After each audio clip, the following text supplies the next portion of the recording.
attendons à toi seulement.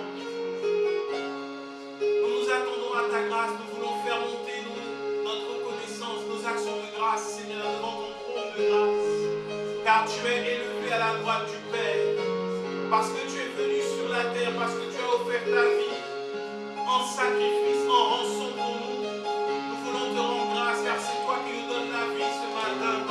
C'est toi la source de notre vie, c'est toi la source de notre paix, c'est toi la source de notre repos. Nous voulons célébrer ton nom ce matin. Nous voulons reconnaître que Jésus-Christ n'est plus un enfant dans une crèche, mais qu'il est élevé à la droite de Dieu, qu'il est mort, et que bien plus encore, tu es ressuscité, et tu intercèdes pour nous, afin que, Seigneur, nous soyons couverts du manteau de ta grâce, revêtus du manteau de sainteté de Christ, revêtus du manteau de grâce. Nous voulons te rendre louange, honneur, gloire ce matin, Seigneur, alors que les hommes veulent célébrer Père très saint que de saison. Nous voulons célébrer celui qui est vivant, celui qui était, qui est et qui vient, celui qui est l'alpha, l'oméga, celui qui est le commencement de tout. Oui, car tu étais là avant tout au commencement, Dieu dit. Tu es la parole faite chair.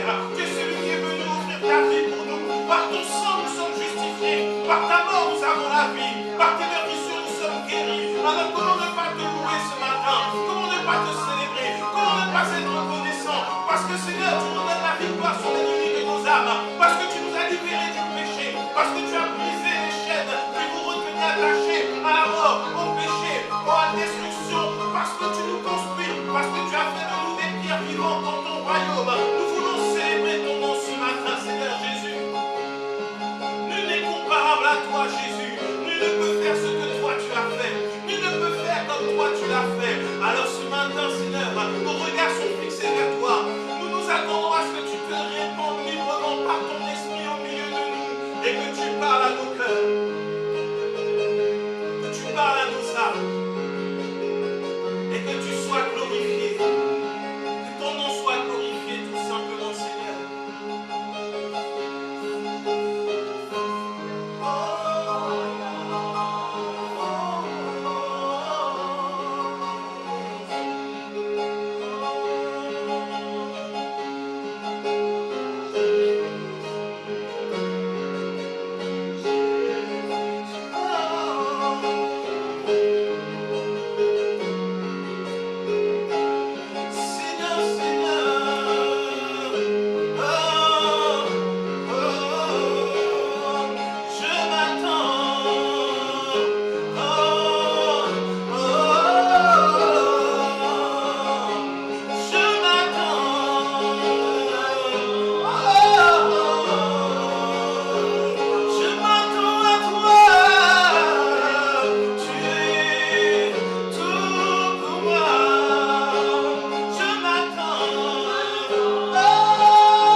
maintenant et parler.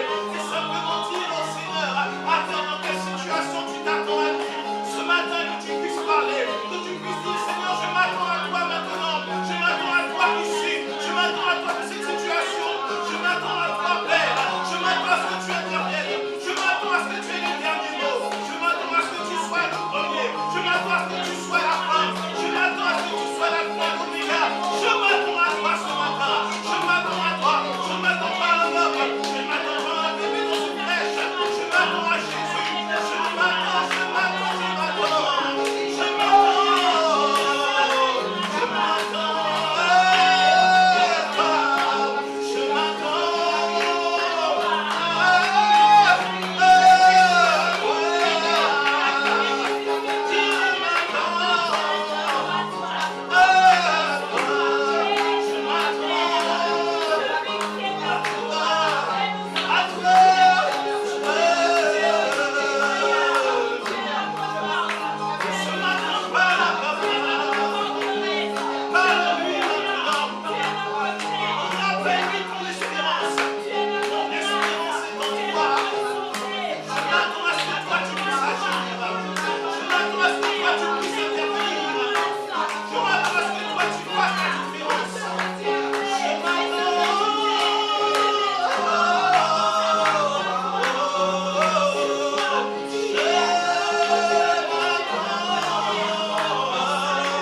Notre message du jour. La semaine dernière, on a fait une exhortation par rapport aux épreuves et je finissais en parlant de la gestation qu'une mère peut, comment une mère, enfin la grossesse, pas la gestation, c'est un peu animal.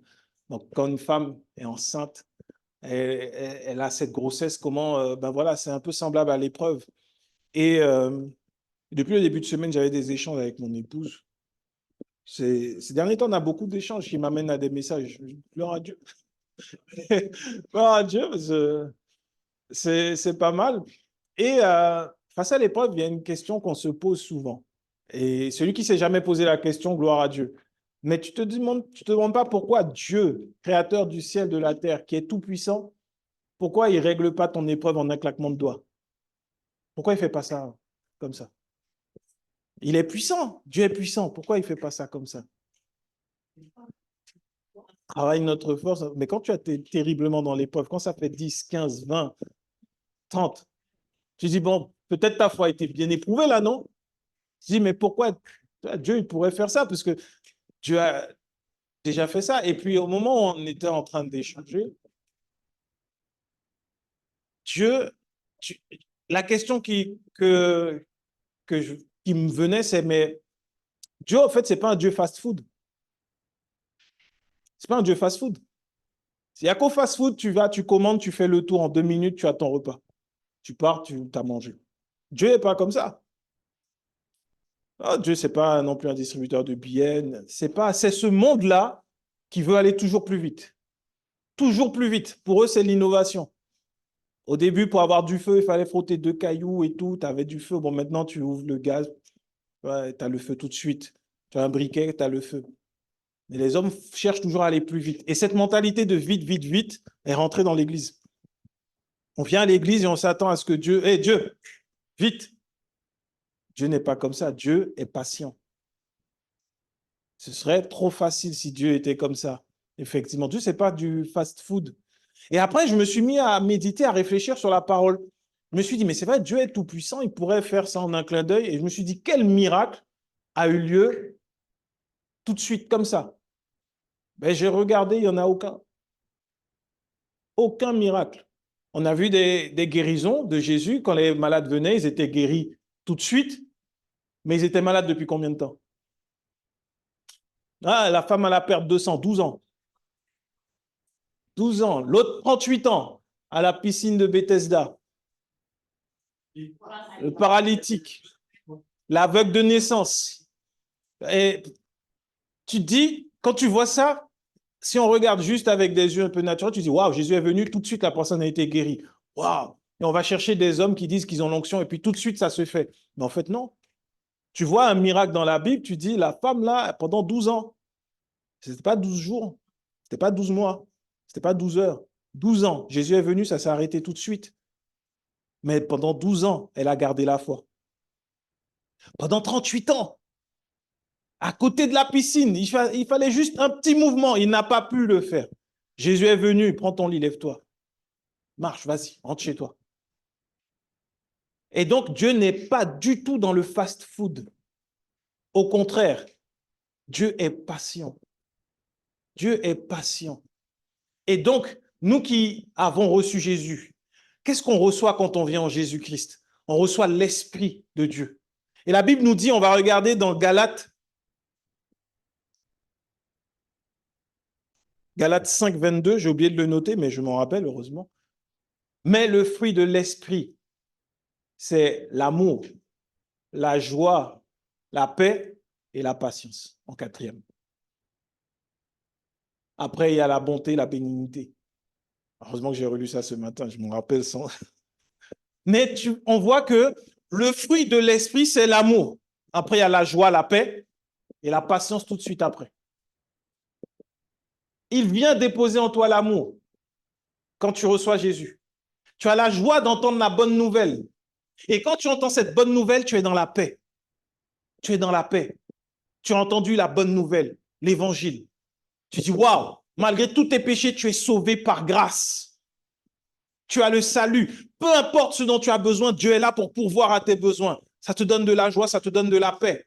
Quand ça commence à devenir compliqué, Dieu te donne la paix au milieu du combat. Mais face à l'épreuve, il te donne la patience. Au milieu du combat, c'est la paix. Dans l'épreuve, c'est la patience. Le combat, la Bible souvent dit, le combat dure la nuit. C'est-à-dire, c'est un court instant. Un combat, tu vois. Tu vas prier en paix. Tu vois, il y a quelque chose qui t'oppresse ou quoi que ce soit, tu pries en paix parce que Christ a déjà vaincu l'ennemi. Tu es dans la paix, tu pries. Là, à ce niveau-là, tu vois, ça s'arrête. Tu vois, les choses s'arrêtent. Mais maintenant, dans l'épreuve, qui est un marathon et pas un sprint, Dieu te donne la patience. Il donne de la patience, tout simplement. Dieu aurait pu créer la terre en disant que la terre soit. En 6 jours, il a créé la terre, les cieux, les animaux. Et la Bible nous dit qu'un jour devant Dieu, c'est comme 1000 ans. Donc, en gros, il a pris 6000 ans pour créer la terre. En gros, plus 1000 ans pour se reposer. L'homme, il l'a fait. Il a créé l'homme aussi. Il a pris son temps avec patience. Et même quand l'homme est tombé dès le commencement, il a fallu attendre des siècles avant que Jésus vienne et qu'il soit la réponse à l'humanité. Il aurait pu dire tout de suite, il annule, comme on aime faire dans les églises charismatiques, là, j'annule au nom de Jésus, sans effet. Non, Dieu n'a pas fait ça quand le diable a dit, bon, Adam, tu vois, quand Dieu est venu voir Adam, il n'a pas dit, bon, à partir de maintenant, sans effet, ce que Satan a fait, d'ailleurs, Satan, tu disparais. Non, au contraire, ça a pris du temps. Et quand tu lis dans la Bible, quand Dieu a dit que mon esprit ne demeurera pas en l'homme, avant que l'homme, ses jours soient réduits à 120 ans, il y a eu des générations d'hommes qui sont allés jusqu'à 300. Tu vois, ça, et ça a commencé par 700, 800, 900. Après, ça a commencé à descendre à 600, 700, 500, 400, 200, 300. Mais en fait, ça n'a pas été fait en un clin d'œil. Il faut vraiment sortir de cette mentalité de Dieu fast-food. Quand tu pries, Dieu répond. Il répond, mais sois patient. Sois patient. Jacques 1, du verset 2 au verset 4, nous dit, Jacques, chapitre 1, du verset 2 au verset 4, nous dit, mes frères, regardez comme un sujet de joie complète les diverses épreuves auxquelles vous pouvez être exposés, sachant que l'épreuve de votre foi produit la patience. Mais il faut que la patience accomplisse parfaitement son œuvre afin que vous soyez parfaits et accomplis sans faillir en rien. Et la version du semeur dit au verset 3, « Car vous le savez, la mise à l'épreuve de votre foi produit l'endurance, mais il faut que votre endurance aille jusqu'au bout de ce qu'elle peut faire pour que vous parveniez à l'état d'adulte et soyez plein de force des hommes auxquels il ne manque rien. » Dieu est patient. Il a patiemment créé les cieux et la terre en 6000 ans. Et à la fin, il a dit, c'est parfait. Nous qu'il a créés pour dominer sur ce qu'il a fait de parfait, aujourd'hui, quand nous venons à Jésus-Christ, il nous dit maintenant patience. Dans l'épreuve, sois patient parce qu'il veut que tu deviennes un homme, un adulte, plein de force auquel il ne manque rien. Quand il regarde sur la terre, il dit, lui, je l'ai éprouvé, il est resté patient. Maintenant, je sais qu'il ne manque rien, il tient ferme, c'est une lumière dans ce monde.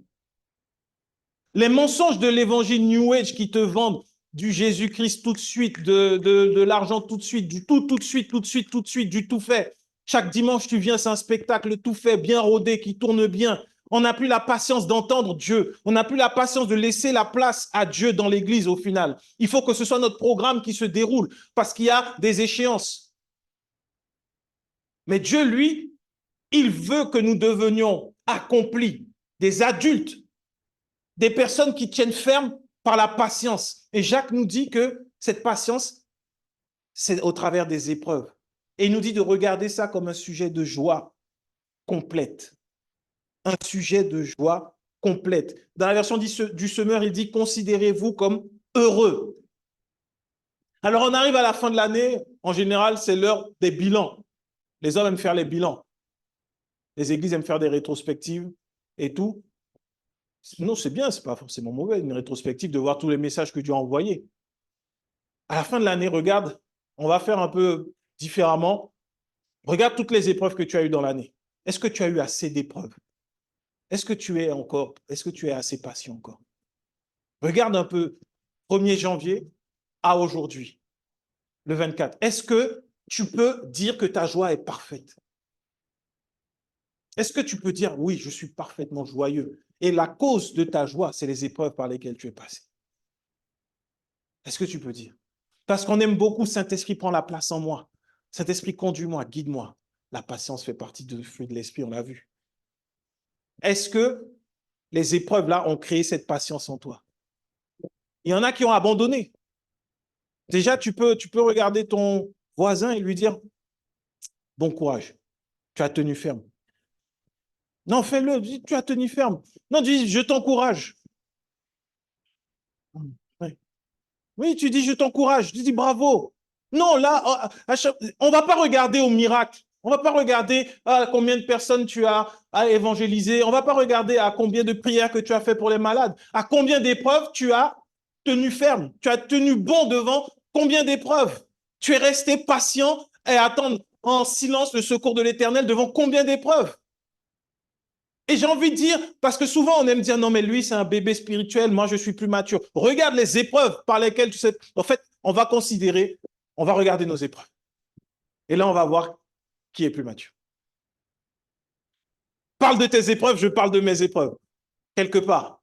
Mais en vrai, même ça, c'est pas quelque chose, on ne va pas regarder la maturité à ça. Mais c'est juste que le Seigneur travaille dans ta vie. Et c'est un sujet de joie complète. Et en fait, moi, je sais que je ne le faisais pas. Et c'est quand le Seigneur m'a donné ce message que je réalise que cette année, je vais prendre le temps de rendre grâce à Dieu pour chaque épreuve. Je vais rendre grâce à Dieu. Je vais faire des actions de grâce. Quand je vais célébrer la fin d'un cycle de la terre qui fait un tour sur elle-même, là, je vais dire, Seigneur, merci pour toutes ces épreuves. Merci pour chaque fois où j'ai été éprouvé durant l'année 2023. C'est un sujet de joie parfaite pour moi parce qu'aujourd'hui, j'ai un témoignage. Je peux encourager mon frère dans ce domaine. Je peux encourager ma sœur dans ce domaine. Merci pour toutes les fois où tu m'as soutenu alors que je voulais abandonner. Merci pour toutes les fois où je t'ai vu intervenir alors que je pensais que c'était fini. Toi, tu m'as dit, c'est pas fini. Merci pour toutes ces fois-là. Merci pour ce qui m'a fait mal. Merci parce que tu as entendu le cri de mes larmes. Lorsque je ne pouvais pas parler, lorsque je ne pouvais pas lire la Bible, merci parce que tu m'as mis une parole dans le cœur. Merci parce que tu as mis des frères et sœurs autour de moi. Merci Seigneur parce que tu as pourvu quand je pensais que rien n'allait pouvoir sortir. Merci parce que lorsque je pensais que j'étais à terre, que je ne valais rien, tu m'as relevé juste en me disant que tu m'aimes. Merci Seigneur. Là, tu es en train de grandir devant Dieu. C'est comme cette période où tu vois, la période où tu quittes l'enfance et tu deviens adulte. Et tu réalises au final que ce que tu n'aimais pas chez tes parents quand tu étais enfant, leur dureté, leur sévérité, quand ils te reprenaient, quand toi-même tu as grandi, que tu as pris assez de maturité, que tu viens devant tes parents et tu dis finalement, papa, maman, merci. Merci pour l'éducation. Merci pour les fois où vous m'avez corrigé. Là, c'est ce que Dieu dit. C'est ce que la patience fait. C'est que tu deviennes adulte. Tu ne vas plus être en train de courir après le prophète X. Tu ne vas plus courir après l'onction de l'apôtre Y. Mais tu restes là. Tu dis non. Si cette épreuve est là, c'est que Dieu derrière, mon papa veut faire sortir quelque chose de moi.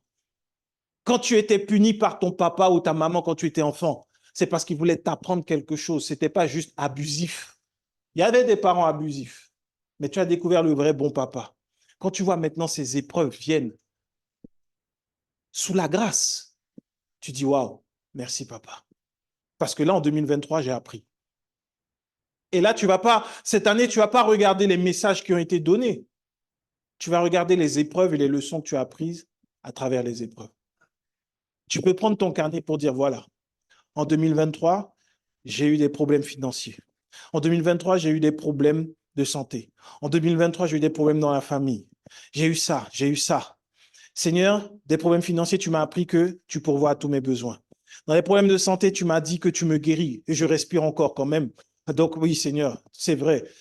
On mesure la grâce et l'amour de Dieu. Quand tu arrives à la fin, tu dis, bon Seigneur, à un moment, il y a eu un problème dans ma famille. J'ai cru que mon foyer allait exploser, mais je ne sais pas comment. C'est toi qui es intervenu et ma famille s'est réunie. Donc là, je te rends grâce parce que tu es celui qui prend soin de nous. Tu es là dans tous les domaines. On ne mesure pas la grâce de Dieu par rapport C'est pour ça que Jésus disait, ce sont les païens qui demandent de quoi manger, les vêtements, ils s'inquiètent pour demain. Là, j'ai compris cette parole, en fait. Ça, ce sont les enfants. C'est comme si c'est les bonbons que tu donnes aux enfants, les sucreries. C'est pas bon, mais les enfants aiment bien. Tu vois? Parce que les maisons, ce que tu manges, tout ça, ça périt. C'est terrestre. Mais ce que tu apprends à travers l'épreuve, la patience que tu développes, c'est pour l'éternité. C'est pour l'éternité, c'est pas pour... Tu peux perdre la maison, mais si à travers la perte de la maison, tu as appris que Dieu est celui qui te donne un toit, alors tu dis, waouh, moi, j'ai pas besoin d'avoir encore des... Peu m'importe le nombre de maisons, du moment que je dors et que la grâce de Dieu est avec moi, je suis en paix. C'est ce que Dieu veut à travers l'épreuve, en fait. Dieu n'est pas méchant. Il faut arrêter. Beaucoup voient et montrent et démontrent Dieu comme étant un père fouettard, un père méchant. Comme s'il va te frapper. Ah, tu as péché, Dieu va te cogner. Là, le salaire du péché, c'est la mort. Oui, c'est vrai, quand tu demeures dedans. Mais Dieu, dans sa grâce, quand tu pèches, il t'a donné un consolateur pour te relever. Il te dit, ne reste pas dedans, lève-toi. Lève-toi. Dieu n'est pas méchant. Alors, nos parents, ils étaient méchants quand ils nous tapaient parce qu'on voulait mettre les doigts dans la prise.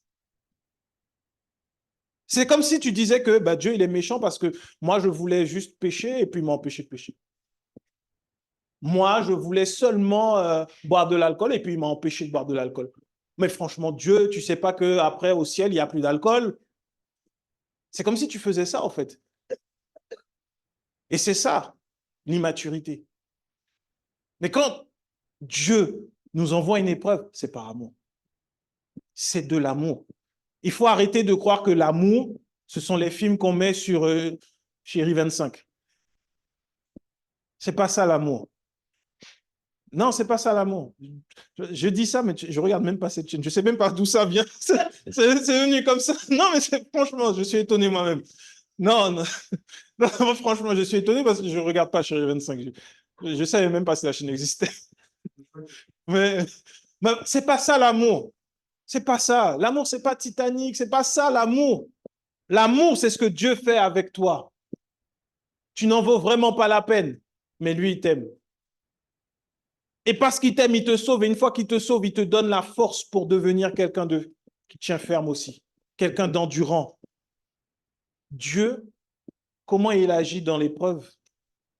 il va mettre en place des circonstances. Il va mettre en place des circonstances au bon moment. Ce n'est pas le hasard.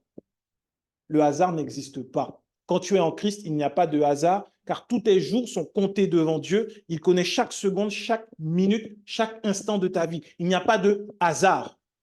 C'est pour ça qu'il te conduit. Et c'est pour ça que avec Dieu, ce n'est pas une question d'obéissance, même s'il faut lui obéir, c'est une question d'amour. C'est une question d'amour. Quand Dieu te parle, parce que tu sais qu'il t'aime, tu vas suivre sa parole. Si c'est juste une question d'obéissance, on aurait trouvé le salut par la loi. Mais les hommes ne l'ont pas trouvé. C'est par amour. Parce que Dieu sait déjà d'avance ce qui va se passer. Et parfois, on veut chercher des révélations au moment chaud auprès des prophètes, mais en vrai, Dieu nous a déjà parlé même 2-3 ans avant. Quand tu regardes, tu dis, ah mais oui, Dieu m'avait dit ça il y a 2 ans, et c'est maintenant je le vois. Donc, s'il t'en avait parlé il y a 2 ans, ça veut dire que pendant 2 ans, il t'a préparé à ce qui allait arriver. Est-ce que tu as été attentif? Daniel, regardons Daniel, chapitre 2, du verset 20 au verset 23. Daniel 2, 20, 23. Alors, pour remettre un peu le contexte, c'est l'époque où les Juifs, des jeunes Juifs ont été pris en captivité par Nebuchadnezzar et ils ont été mis au service de Nebuchadnezzar et Daniel, avec ses compagnons, qu'on va connaître sous le nom de Shadrach, Meshach, Abednego, mais ce n'était pas leur nom. En fait, il y avait Anania et puis j'oublie les noms juifs qu'ils avaient. Et en fait, ils vont être pris et Daniel sera mis parmi les sages parce que la Bible nous dit qu'ils avaient de la sagesse et de l'intelligence 10 fois supérieures par rapport à ceux qui étaient autour d'eux.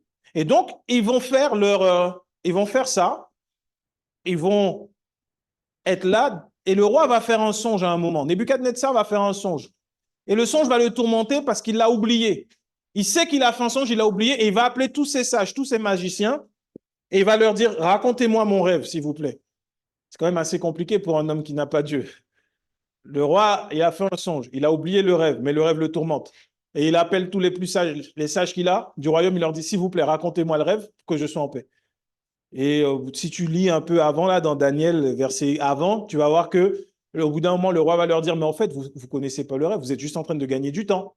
Et ça va l'énerver. Le roi va dire, puisque vous ne trouvez pas, si vous n'arrivez pas à trouver, je ne sais plus si c'est d'ici une semaine, je tue tous les sages.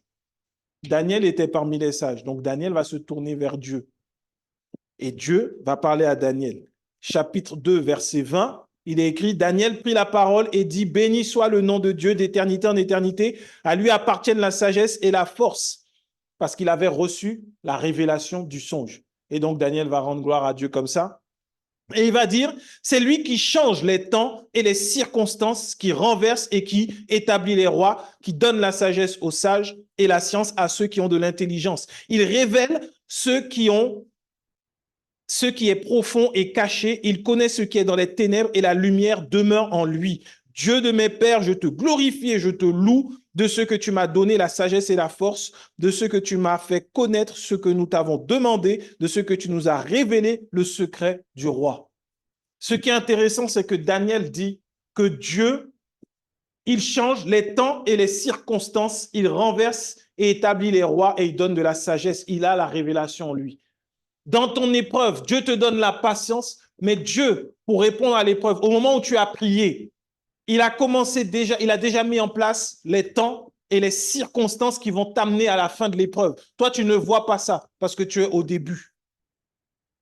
Mais sache que tout ce que tu vas vivre à partir de là, quand tu comptes sur Dieu, quand tu t'appuies sur lui, quand ta foi ne défaille pas, les temps et les circonstances ont déjà été définis par Dieu. Les temps et les circonstances. Ce ne sera pas par hasard quand quelqu'un va t'appeler. Ce ne sera pas par hasard quand tu vas aller dans un endroit. Tu vas te dire, bon, aujourd'hui, je n'avais pas prévu de sortir, mais je vais sortir, je vais faire ça. Tu vas rencontrer quelqu'un et cette personne va être un rouage que Dieu va utiliser pour t'amener vers la sortie du tunnel. Dieu, et c'est de là qu'est venu le fait que Dieu est le maître des temps et des circonstances. Dieu est en train de travailler dans l'invisible et il te dit, sois patient. S'il te plaît, sois patient. C'est comme lorsqu'un enfant nous demande un cadeau et qu'on n'a pas encore les finances, tu dis, bon, écoute, je vais travailler et puis à la fin du mois, on va lui donner. Mais l'enfant a demandé ça et il vient tous les jours te demander, bon, Quand est-ce que j'aurai, je sais pas, un truc qui coûte cher, quoi. J'aurai le dernier iPhone. Toi, tu veux bien. Tu aimes ton enfant, tu veux lui donner. L'enfant, lui, il passe par l'épreuve de ne pas avoir de téléphone. C'est dur pour l'enfant. On se remet au niveau de l'enfant. C'est dur. Il n'a pas de téléphone, il n'a pas d'amis avec qui il peut parler, il ne peut pas aller sur les réseaux sociaux. Il se retrouve à la marge de sa classe parce que tous les autres ont le téléphone. C'est un peu comme ça quand tu es dans l'épreuve. Et toi, en tant que parent, tu dis, bon, écoute, voilà, c'est pas maintenant, on ne peut pas acheter tout de suite. Maintenant, les téléphones coûtent plus de 1 000 €. C'est la moitié d'un salaire pour beaucoup. Donc là, on va prendre le temps, on va mettre à côté. Et puis 3 mois après, tu dis à l'enfant, tiens, voilà. Et l'enfant, il est heureux. Mais pendant 3 mois, il est passé par l'épreuve. Il était impatient. Et plus tard, lui-même va apprendre que quand il aura des enfants, c'est pas comme ça, en fait. Dieu agit comme ça avec nous. Il met en place les temps et les circonstances. Regarde, tout au long de cette année, quel temps le Seigneur a mis en place pour toi, les circonstances. Ça, c'est un sujet de joie parfaite.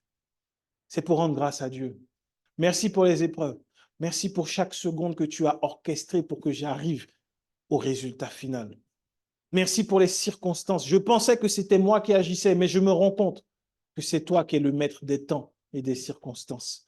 Que c'est toi qui m'as donné la révélation au moment où il fallait. C'est toi qui m'as mis les choses à cœur que je les fasse. C'est toi. Ce message, c'est pour clôturer sur l'épreuve, en fait. C'est pour, la Bible nous dit d'abonder en action de grâce. C'est pour qu'on voit pourquoi on rend grâce. Dieu n'est pas méchant pour te dire souffre et puis rends grâce.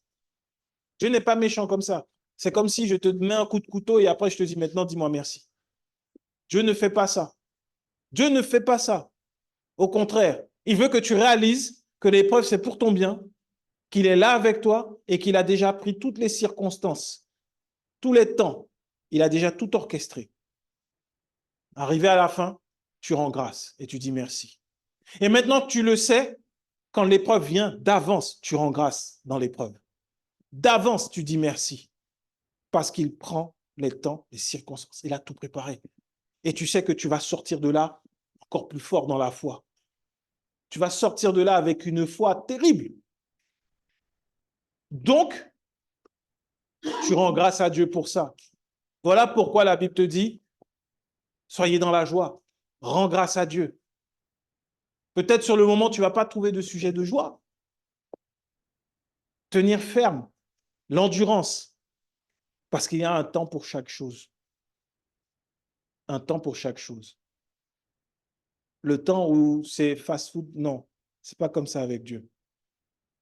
Dieu, c'est pas McDo, c'est pas KFC, c'est pas Burger King, c'est pas tout ça. Alors j'ai dit 3 parce que comme on est sur YouTube, au moins il n'y aura pas de problème de pub, donc j'ai dû donner 3 chaînes. Mais Dieu, c'est pas ça. Dieu n'est pas comme ça. Dieu, il aime nous donner ce qui est bon. Et on sait, pour ceux qui aiment la cuisine, que ce qui est bon, c'est ce qui prend du temps. Le bon pain, c'est celui qu'on aura pris le temps de travailler. C'est le temps, il aura pris le temps de se développer, on l'aura façonné. Et j'ai presque envie de dire que le pain le plus excellent, c'est celui où toi-même tu as planté ton blé. Tu as pris les grains, tu les as fait devenir, le blé est devenu farine. Et cette farine même, tu l'as amenée, tu l'as travaillée, tu as pris de l'eau, les œufs de tes propres poules. Ça dépend du pain que tu fais. Si tu fais un pain au beurre, il y a des œufs. Et tu vois, si tu mets du beurre, c'est le beurre de ta vache. T'imagines si ce sont les produits que toi-même, tu sais ce que tu as donné à la vache à manger. Tu sais la qualité du lait, tu connais la qualité du blé, tu connais la qualité de tous les ingrédients. Si c'est toi qui les fais, tu sais qu'il sera bon. Parce que ce n'est pas issu de trafic, c'est bon. Et Dieu, vous savez quoi? Il a tout créé. Il a tout créé.